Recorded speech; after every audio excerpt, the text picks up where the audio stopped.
నిత్యశః జలం భిత్యా యథా పద్మం నరకాదుదరామ్యహం.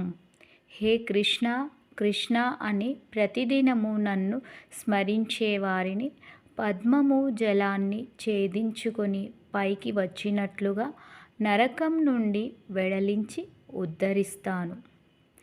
హాయ్ అండి, ఈరోజు మనం తెలుగు ముచ్చట్లలో శ్రీకృష్ణ స్మరణ గురించి తెలుసుకుందాము. కృష్ణ కృష్ణేతి కృష్ణేతి కృష్ణేతి యో మాం స్మరతి నిత్యశః జలం భిత్యా యథా పద్మం నరకాదుదరామ్యహం. హే కృష్ణ కృష్ణ అని ప్రతిదినము నన్ను స్మరించేవారిని పద్మము జలాన్ని భేదించుకొని పైకి వచ్చినట్లుగా నరకం నుండి వెడలించి ఉద్ధరిస్తాను. జై శ్రీరామ్.